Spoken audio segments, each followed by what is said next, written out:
Hello everybody out there and welcome back to the channel. I want to thank everybody who watched my last photo tutorial video for encouraging me to continue doing them, so I thought I would come back with another one. Today we won't be making any kind of tributes, but we'll just be doing some original photography, and since this photography, this set in particular, was so well received on Instagram and Twitter and everywhere else I put it, I decided to do a little photo tutorial to talk about lighting, using lighting from multiple points, and light absorbing surfaces, and especially also how to reflect that light to get some of the best photo results you can. I also wanted to go into this because I've shown off some dual lighted pics in the past, and they're some of my favorites to do because the right color combinations can give such a wonderful style to a subject and looks effortlessly cool without any editing or digital tampering of any kind. This will also be, much like the last video, using a set, or at least pieces for set design. What we are using here is the Bespin Star Wars Vintage Series set from Hasbro, which I got on Black Friday from a local shop for an absolute steal at about $15, I think.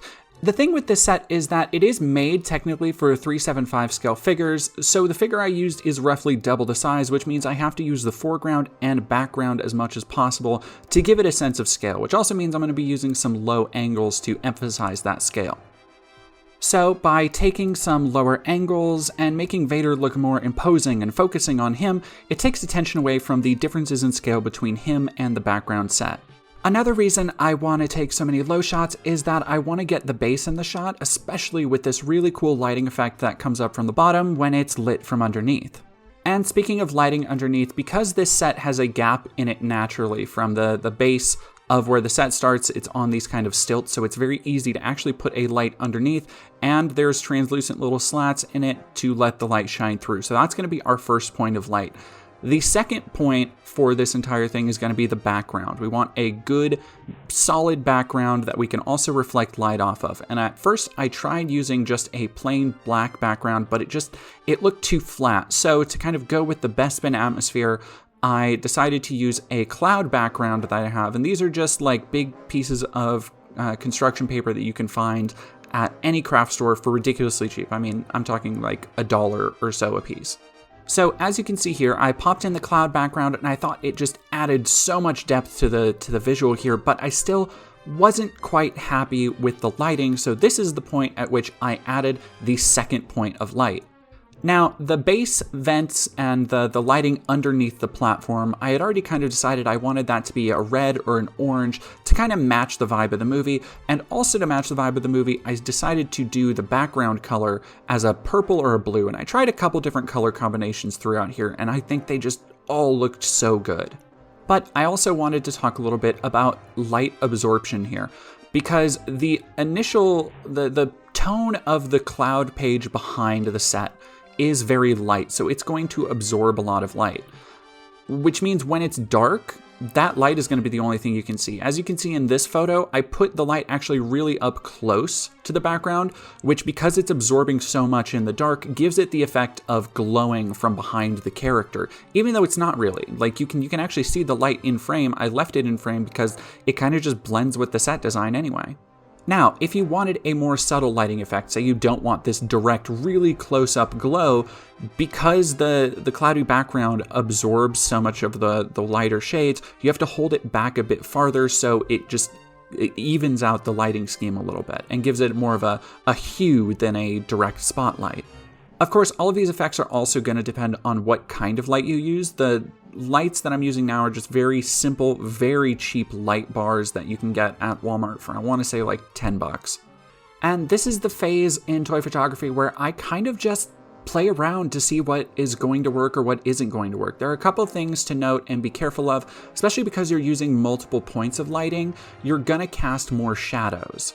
Or at the very least, you have to be careful about the shadows you are casting. As you can see here, I actually wasn't very careful, and some of the shadows from the wire frame did get caught up on the background, though you can't really tell too terribly bad.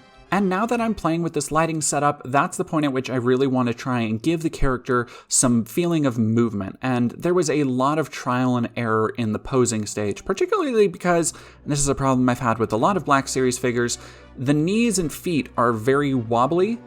which means that I did have to use a base and some sticky tack at some point to just get him to stay in place, which was very annoying. Thankfully, the Vader cape has a lot of solidity to it, so you can create a good movement effect without needing to tape it back or without needing to sticky tack any of the parts together to give it a fake wave. So all of this was done, for the most part, just as the figure is. But as I was taking more photos in the dark using basically just the 2 lights here to illuminate everything, I was having an issue because I was filming from such a low angle. A lot of the time it was kind of hard to pick out Vader's head and helmet against the backdrop or to get any good definition there with the lighting. Now, this is because of the shape of the helmet. Because the lighting is below Vader and you're taking a picture below Vader, none of that lighting is really bouncing off the top of the helmet, so it's not really illuminating it like everything else in the frame. But there are a couple ways to fix this. The first one I tried didn't actually work out well. I tried to hold up a piece of white paper nearby Vader to hopefully bounce some of that light that was coming from the light bar back onto the helmet, and it didn't work out because the placement was weird. But what I ended up doing for all of my best pictures, and once you actually look at it, you'll probably notice, I used my hand because I have like pretty white skin. So when you cup your hand and hold it near the head, when the light is coming down from below, it starts refracting onto the helmet better and just helps it give it that little bit of illumination that it needs.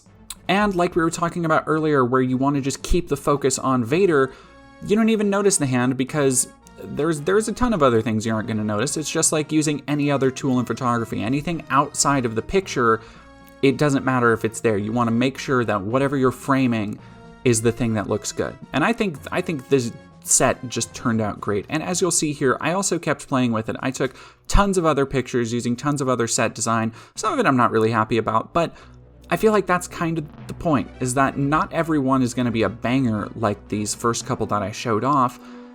If you're going to take up toy photography, if you're going to take up any real kind of photography or art, you have to accept that not every one you take is going to be great. And that is what so much of this tutorial in particular, I hope, has gotten at, is that you're going to have a lot of trial and error with posing a figure. You're going to have a lot of trial and error with shadows and lighting. And you're going to have to improvise sometimes, just like I did with the hand, to get the quality of photo that you want. But experimenting with different things like the distance of the character from the camera, or even just the distance of the light from the background, as we see here with the shot of the staircase where it looks like there's a big bluish fog behind Vader, even though that's just a light source and you can't even really tell on first glance. It's all about finding those little tricks in photography that will make the photos you want to take sing. And I also just wanted to add one more thing. I talked about it a little bit in the last tutorial as far as digital editing goes. Digital editing is something that I only do very slightly. However, with a lot of Star Wars figures, it's really hard to make the lightsabers look illuminated without putting a lens flare into the actual picture. So I find digital editing to be actually pretty perfect because you can kind of download PNG files of lightsabers online, and as we're seeing here, you can really do a quick rush job, and this is just that. This is a quick rush job. If you wanted to make it look nicer, I would recommend changing the angle, changing the perspective a little bit to make it actually match the perspective of the original lightsaber blade. Maybe change some of the dithering on the lighting around the actual blade, but for something that is literally so easy to drag and drop and then erase the handle, I think pictures like this are ideal to start fiddling around with digital editing. Even if, as you can see, some of it's going to be pretty rushed and sloppy, it can still be pretty fun and end up with just an image that's just a little bit cooler.